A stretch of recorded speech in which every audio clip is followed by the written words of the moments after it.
I've worked as a security guard at a shipping yard for almost a decade. I've seen a lot. Rusting metal causing forklift accidents, a couple of petty thefts, but nothing could have prepared me for what happened on what was easily the scariest night of my life. It had been a long day. A software glitch had thrown the whole inventory system out of whack, and I've been running around, manually checking serial numbers on containers. By the time midnight had rolled around, I was eager to sit back in the control room, sip the thermos of stale coffee, and keep an eye on the monitors. The rain was coming down in sheets, each drop a stinging slap on the metal surfaces on the containers. On nights like this, even trespassers and thieves stayed away, and the yard was deserted, a maze of steel and shadow. I was about to take my first sip of coffee when something caught my eye on the CCTV monitor. It was a grainy figure, moving swiftly between the rows of containers. A trespasser? At this time of night? And in the rain? Setting my coffee aside, I grabbed my raincoat and radio. Once I was out in the yard, the rain immediately soaked through, sticking the fabric to my skin. But my focus was on the path ahead. I knew the layout like the back of my hand. A little rain wasn't going to deter me. Navigating through the labyrinth of towering containers, I reached the location where I'd seen the figure on the camera. The rain had turned the ground to mud, and I saw footprints, fresh, leading towards a particular set of containers. And then I saw it, what I'd been led here to find. A lifeless body lying on the ground.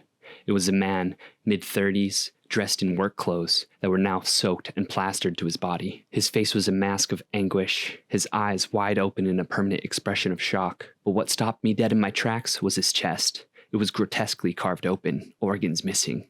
My stomach churned, bile rising to the back of my throat. I'd seen plenty of death in my years of service, but this was something else. This was deliberate, sickeningly so. My first instinct was to call it in, but I hesitated. This was sick and twisted. What if the person was still here, listening? My eyes darted around nervously, peering into the claustrophobic passages formed by the containers. I had the dreadful realization that if someone wanted to disappear in here, they could do so easily. In fact, they could be watching me right now. It was then that I heard it. A faint scuffling sound, followed by what seemed to be like a stifled cough from somewhere behind me. The realization hit me like a freight train. I wasn't alone. And that's when all the lights went out. Pitch blackness engulfed the shipping yard. My heart pounded like a drum, each beat echoing the seconds that slipped away in the dark. The rain was the only constant, but it seemed to grow ominously quiet, as if the sky itself held its breath. My radio lay silent, a dead weight in my hand. I've heard stories of a rumored killer in the area known for gruesomely harvesting organs from his victims. Thought they were just urban legends. But as I stood there, near such a horrifying sight, it was hard to dismiss those whispers.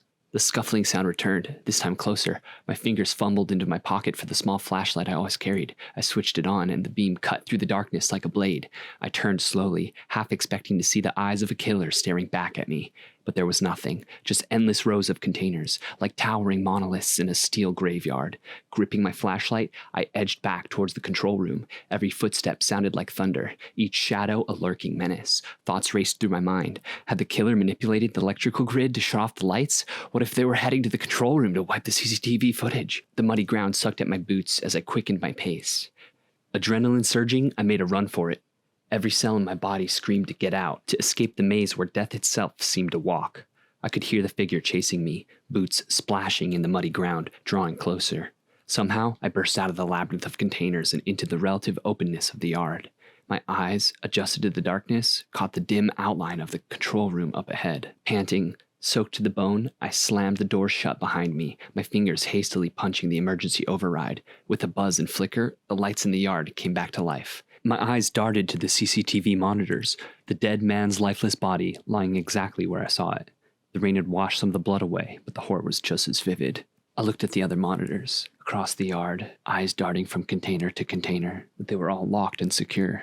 No signs of forced entry, no signs of anyone lurking. It was as if the perpetrator had vanished into thin air. As the police sirens wailed in the distance, racing towards the shipping yard, a chilling realization settled over me.